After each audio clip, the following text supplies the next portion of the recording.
மறுபடியும் ஒரு Chettinad special recipe தான் பார்க்க போறோம். ஸோ அது என்னன்னு பாத்தீங்கன்னா கவுனி அரிசி. ஸோ இது வந்து ஒரு ஸ்வீட் ரெசிபி. இந்த கவுனி அரிசி வந்து செட்டிநாட்டு நகரத்தார் வீட்டு ஃபங்க்ஷன் எதுவா இருந்தாலும் கண்டிப்பா வந்து எய்தர் மார்னிங் பிரேக்ஃபாஸ்ட்லயோ இல்ல நைட் டின்னர்லயோ இது கண்டிப்பா வந்து இருக்கும். கவுனி அரிசி பாருங்க என்ன கலர்ல இருக்குன்னு, ஒரு மாதிரி பிளாக் வித் மெரூன் கலர்ல இருக்கு.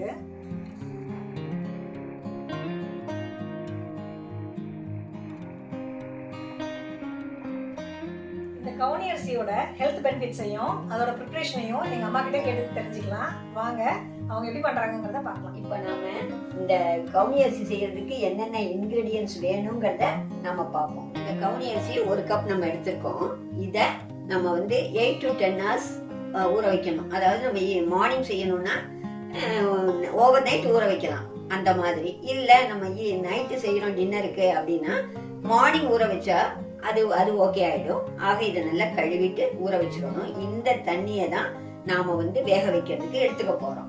எதுக்காக அப்படி நம்ம பண்ணோம், அந்த தண்ணி யூஸ் பண்ணோம்? ஏன்னா இந்த தண்ணியில நிறைய சத்துக்கள் இருக்கு. அதாவது இந்த அரிசியில ஆக்சுவலா நிறைய சத்துக்கள் இருக்கு. அந்த சத்துக்கள்லாம் நம்ம வந்து வெளியேறாம நாமளே அதை வந்து சாப்பிடும்போது நமக்கு அந்த சத்து கிடைக்கணுங்கிறதுக்காக தான் அதை நம்ம அப்படியே யூட்டிலைஸ் பண்றோம். நம்ம மாவெல்லாம் அரைக்கும் போது பாத்தீங்கன்னா உளுந்துக்கு வந்துட்டு அலசிட்டு ஒரு தடவை அலசிட்டு அப்படியே வச்சுப்போம். நெக்ஸ்ட் டே வந்து அப்படியே அந்த தண்ணியோட இந்த உளுந்தை நம்ம போட்டு ஆட்டுவோம்ல.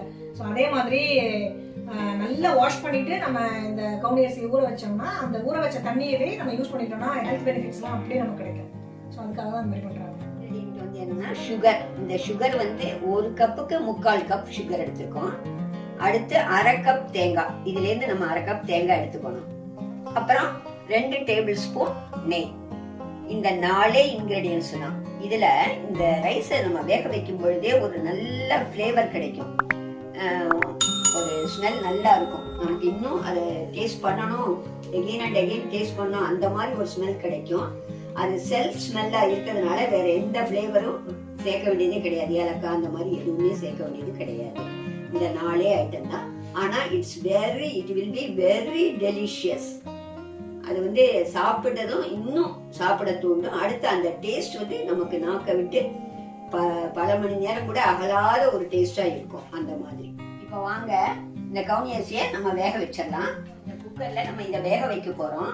அதுக்கு நாம இந்த சொன்ன மாதிரி அதே தண்ணியை, இது 1 கப் அரிசி எடுத்துருக்கேன், அதுக்கு 3 கப் தண்ணி. அது மட்டும் கரெக்டா ஞாபகம் வச்சுக்கோங்க. 1 2 இதெல்லாம் சேர்த்து 3 இருக்கு. ஆக 3 கப் தண்ணி. அப்புறம் நம்ம இந்த ரைஸையும் அதுல அப்படியே சேர்த்துவோம். அதாவது 1க்கு 3. 1க்கு 3. 1 கப்புக்கு 3 கப் தண்ணி. இந்த மூடியை போட்டு ஸ்டீம் வரும் பொழுது நம்ம வெயிட் போடலாம். வெயிட் போட்டு 8 விசில் வரணும். வந்ததுக்கு அப்புறம் நம்ம ஓபன் பண்ணி பார்க்கணும். பார்த்துட்டு அந்த ரைஸை பிடிச்சு பார்த்தோம்னா பிசு பிசுன்னு நல்லா வெந்திருக்கும். அப்படி இல்லை அப்படின்னா திரும்பவும் 2 சவுண்ட் வைக்கலாம். ஸ்டீம் வந்ததுக்கு அப்புறம் நாம வந்து வெயிட் போடுவோம். இதுக்கு இடையில இந்த கவுனி அரிசி எப்படி எங்க அரிஜினேட் ஆச்சுங்கிறத நம்ம இப்ப சொல்றேன்னா, அதாவது இது ஆக்சுவலா பர்மா, தாய்லாந்து, திபெத் இந்த ஏரியாவில இருந்து வந்ததுதான், இந்த நாட்டுல இருந்து. ஆக அந்த அரிசிக்கு பேரே எம்பரர்ஸ் ரைஸ்ன்னு சொல்றது.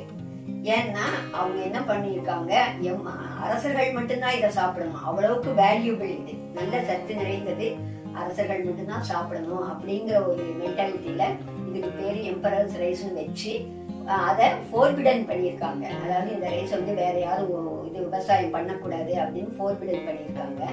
அந்த மாதிரி போயிட்டு இருந்திருக்கு அப்போ. அதுக்கப்புறம் இப்ப என்னன்னா, எங்க செட்டிநாட்டு நகரத்தார்களும் மற்றவர்களும் அந்த ஊருக்கு, அந்த நாட்டுக்கு போய் விவசாயத்துக்காக நம்ம மக்களை அங்க கூப்பிட்டாங்க சைனீஸ். அப்ப அங்க போய் அவங்க இது பண்ணும் பொழுது இந்த அரிசி அங்க கிடைச்சிருக்குது. அதனால நம்ம ஊர்ல இல்லாத ஒரு பொருள், டேஸ்டான பொருள் அங்கே இருக்குன்ட்டு அதை அப்பப்ப வாங்கிட்டு வருவாங்க. டின்னுல வாங்கிட்டு வந்து இங்க ரிலேட்டிவ்ஸுக்கு 1 கிலோ 1/2 கிலோ அப்படி கொடுத்துட்டு நாங்களும் வீட்டுக்கு வச்சுக்குவோம்.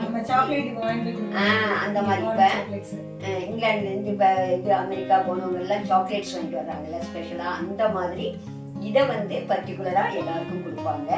அது மாதிரிதான் அப்ப வந்ததே ஒழிய எந்த கடைகள்லயுமே இது கிடைக்காது. ஆக ரொம்ப இதுவா அதை வந்து பக்குவமா வச்சிருந்து பல நாட்கள் பல மாதங்கள் கூட வச்சிருப்போம். அந்த வெயில காய போட்டு அதை எப்படி பக்குவப்படுத்தணுமோ படுத்தி வச்சிருந்து அதை இந்த மாதிரி கல்யாண விருந்துகளுக்கு அதுக்கெல்லாம் பயன்படுத்துவாங்க. இப்பதான் ஒரு 10 இயர்ஸ் ஒரு 15 இயர்ஸ் அந்த கேப்ல தான் எல்லா இடத்துலையுமே இந்தியாவில் எஸ்பெஷலி தமிழ்நாட்டில் எல்லா டிபார்ட்மெண்டல் ஸ்டோர் சூப்பர் மார்க்கெட் எல்லாத்துலேயுமே கிடைக்குது. இது வந்து நிறைய ஹெல்த் பெனிஃபிட் இருக்கு. அதாவது இது என்ன ஓகே ஹெல்த் பெனிஃபிட்ஸ் சொல்றீங்கல்ல, என்னென்ன ஹெல்த் பெனிஃபிட்ஸ்? அதுக்கு முன்னாடி இந்த எம்பரஸ் ரைஸ்னு சொல்றீங்கல்ல, அப்ப அது வந்து ரொம்ப எக்ஸ்பென்சிவா? ஆமா, எக்ஸ்பென்சிவ் தான். அது வந்து இப்போ ஒரு கிலோ ரைஸ் வந்து 200 to 260 விக்குது இப்போ. பாஸ்மதி ரைஸே 100 தான், ஆனா இது 200 to 260 அவ்வளவுக்கு ரொம்ப வேல்யூ. இதுல நீங்க கேட்டீங்க இல்லையா, மெகா நியூட்ரியன்ட் வந்து புரோட்டீன் ஜாஸ்தி இருக்கு. அடுத்து என்னன்னா மற்ற மினரல்ஸ் இருக்கு, கால்சியம், அயர்ன், மெக்னீசியம், அப்புறம் ஆன்டி ஆக்சிடென்ட்ஸ் இருக்கு. அப்புறம் அந்த நியோசின், ரைபோஃப்ளேவின்ங்கிறது நம்ம வாய்ப்புண்ணு அதெல்லாம் வரும்பொழுது டேப்லெட்ஸ் கொடுப்பாங்க. அந்த ரைபோஃப்ளேவின் இது அதிகமா இருக்கிறதுனால நல்ல வயிற்று புண்ணு எல்லாம் ஆட்டும் அந்த மாதிரி. அடுத்து என்னன்னா இது மெயினா டயாபெட்டிஸ் இருக்கவங்க நல்லா இதை யூஸ் பண்ணலாம். ஆனா சக்கரை யூஸ் பண்ணக்கூடாது. சக்கரை யூஸ் பண்ணக்கூடாதுன்னா வேறு விதமா செய்து சாப்பிடலாம். இதை கஞ்சியா செய்து சாப்பிடலாம். அப்படி கஞ்சி செய்யும் பொழுது அந்த முருங்கைக்கீரையும் அதை ஆட் பண்ணி செஞ்சோம்னா இன்னும் டபுள் பெனிஃபிட் கிடைக்கும். அப்புறம் இன்னொரு இது, நிறைய பேர் வந்து ஃபீட்பேக் எல்லாம் எங்கிட்ட சொல்றது என்னன்னா, எங்க ஊர்ல இந்த கஞ்சி சாப்பிட்றதுனால அல்லது இந்த கவுனி அரிசியை அடிக்கடி சேர்த்துக்கிறதுனால நார்மல் ஆயிடுது சுகர் அப்படிங்கிறாங்க. அதாவது 270 இருந்தா கூட அது 130க்கு வந்துடுது, கரெக்டா நார்மலுக்கு வந்துடுது. அது ரொம்ப நல்லா இருக்கு, நாங்க இது வந்து அனுபவிச்சு சொல்றோம் அப்படின்ட்டு சொன்னாங்க எங்கிட்ட. அதை உங்களுக்கு நான் எடுத்து சொல்றேன். அப்ப அவங்க வந்து இத டெசர்ட் மாதிரி சாப்பிட முடியாது, நார்மல் ரைஸ் மாதிரி இத பரி பண்ணி குழம்பு ஊத்தி அந்த மாதிரி அவங்க சாப்பிடுறாங்க. டெசர்ட் மாதிரி இல்லைன்னா அதை சுகர் அவாய்ட் பண்றதுக்காக நம்ம டெசர்ட் மாதிரி செய்யாம புட்டா கூட செய்துக்கலாம். புட்டு, கொழுக்கட்டை, கஞ்சி, இந்த மாதிரி டிஃபரெண்ட் வெரைட்டிஸ்ல செஞ்சு அதை யூட்டிலைஸ் பண்ணிக்கலாம். ஓகே. ஆனா இது வந்து என்னன்னா கல்யாண விருந்துல இதுதான் மெயின் ஸ்வீட் இல்லையா?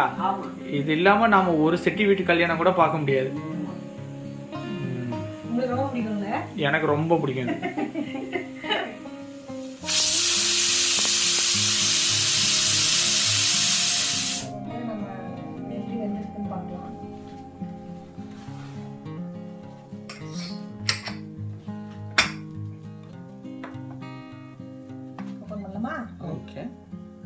ஓபன் பண்ணி பார்ப்போம். சரியா இன்னும் கொஞ்சம் வேகணும் அப்படின்னா திரும்பவும் 2 சவுண்ட் வைப்போம். என்னங்க பயங்கர கருப்பா தெரியுது. இன்னும் கொஞ்சம் வேகணும். இன்னும் ஒரு 3 சவுண்ட் நம்ம வைக்கணும். வச்சாதான் நல்லா வேகும். ஓகே.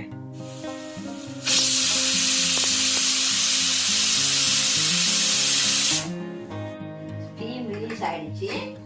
நம்ம இது பாப்போம் ஓபன் பண்ணி. எவ்வளவு விசில் விட்டீங்க? ஒரு 10 விசில் விட்டுருக்கோம். ஓகே. இல்ல நம்ம இப்ப ஓபன் பண்ணி நம்ம எடுத்து பார்த்துட்டு திரும்ப வந்து மறுபடியும் ஒரு 2 விசில் 3 விசில் விட்டோம்.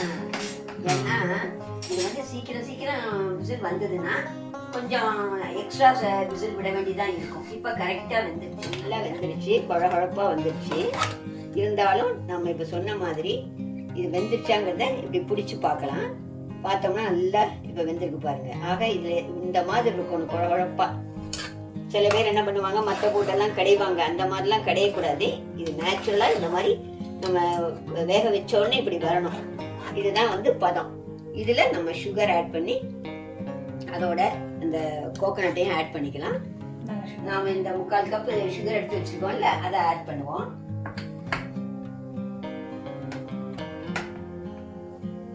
நல்லா கிளறி விடுவோம். தேங்காவையும் ஆட் பண்ணிக்கலாமா? இதை கிளறி விட்டுட்டு அதுக்கப்புறம் எப்போதுமே நாம வந்து ஸ்வீட் செய்யும் பொழுது பிஞ்ச் ஆஃப் சால்ட் ஆட் பண்ணிக்கலாம். இப்ப கொஞ்சம் ஆட் பண்றேன். ஓகே. அடுத்து நாம இந்த கோகனட் எடுத்து வச்சுக்கோ இல்லையா, 1/2 கப், அதையும் ஆட் பண்ணுவோம். கோகனட் இப்ப ஆட் பண்ணிட்டோம். இப்ப கிளறி விடுவோம்.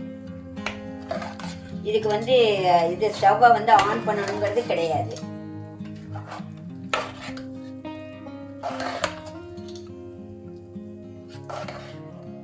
வந்து இப்போ இந்த நெய்யை ஆட் பண்ணிக்கலாம். ஒரு 2 டேபிள் ஸ்பூன் நெய் ஆட் பண்ண போகிறோம். அதை இதோட ஆட் பண்ணிக்கலாம். பார்க்கவே இவ்வளோ சூப்பராக இருக்குல்ல. நல்லா இருக்கும். அந்த ஃப்ளேவர் அவ்வளோ இதுவாக இருக்கு. இப்போ எங்களுக்கே இந்த ஸ்மெல் அப்படி வருது. இதுல வந்து நம்ம வேற எந்த ஏலக்காய் அந்த மாதிரிலாம் நம்ம போடாம அந்த கவுனி அரிசியோட அந்த நேச்சுரல் ஃப்ளேவரே வந்து இருக்கிற மாதிரி இதை வந்துட்டு சாப்பிட்டாதான் வந்து டேஸ்ட் நல்லா இருக்கும். இது மட்டும் இந்த விருந்துகள்ல நிறைய திருப்பி வாங்கிக்குவாங்க. பாத்தீங்களா, நம்ம ஒரு டம்ளர் தான் போட்டோம், ஆனா குவான்டிட்டி பாருங்க எவ்வளவு வந்திருக்குன்னு. 4 பேர் நல்லா ஒரு 5-6 பேர் சாப்பிடலாம். ஸோ அந்த மாதிரி அரிசி நம்ம பார்க்கறதுக்கு தான் வந்து கம்மியா இருக்கும், நிறைய வந்துருக்கு. ஓகே, இப்போ இதை வந்து சர்வ் பண்ணிடலாமா? யாருக்கு? எனக்கு சர்வ் பண்ண போறீங்களா? நல்லா சர்வ் பண்ணுங்க. எப்படி சாப்பிட்றேன்னு மட்டும் பாருங்க. பார்க்கும்போதே வந்து பாருங்க எப்படி இருக்குன்னு. ஸோ இது வந்துட்டு நாம ஒன்ஸ் வெந்ததுக்கு அப்புறம் நம்ம ஸ்டவ் ஆஃப் பண்ணிடலாம். ஆஃப் பண்ணிட்டு இந்த இன்கிரீடியன்ஸை ஆட் பண்ணி சும்மா கிளறி விட்டா போதும். ஓகே. சூடா சாப்பிட்டா செம்ம டேஸ்டா இருக்கும் இல்ல? ஆற வச்சு சாப்பிட்டாலும் டேஸ்டா இருக்கும் பாப்பா. ஆற சாப்பிட்டாலும் டேஸ்டா இருக்கும். ஆமா.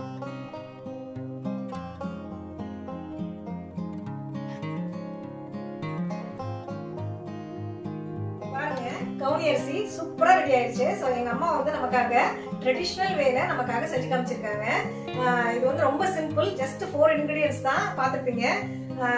கவுனி அரிசி, சர்க்கரை, தேங்காய், அதுக்கப்புறம் வந்து நெய். இது இருந்தா போதும். எல்லாரும் வீட்டில் இருக்க இன்கிரீடியன்ஸ் தான். கவுனி அரிசி மட்டும் கிடைச்சதுன்னா வாங்கி டக்குன்னு வந்து நீங்க செஞ்சிடலாம். ஸோ செஞ்சுட்டு உங்களுக்கு எப்படி வந்தது அப்படிங்கிறத என்னோட கமெண்ட் செக்ஷன்ல ஷேர் பண்ணிக்கோங்க. அதுக்கு முன்னாடி prishishomeinlondonக்கு இன்னுமே நீங்க சப்ஸ்கிரைப் பண்ணலன்னா இப்போ சப்ஸ்கிரைப் பண்ணி பக்கத்துல இருக்க பெல் ஐகானையும் பிரஸ் பண்ணிக்கோங்க. அப்பதான் நாங்க எப்போ வீடியோஸ் போட்டாலும் உங்களுக்கு உடனுக்குடனே நோட்டிபிகேஷன்ஸ் வரும். சீக்கிரமே அடுத்த வீடியோல மீட் பண்ணுவோம். Thank you, bye bye.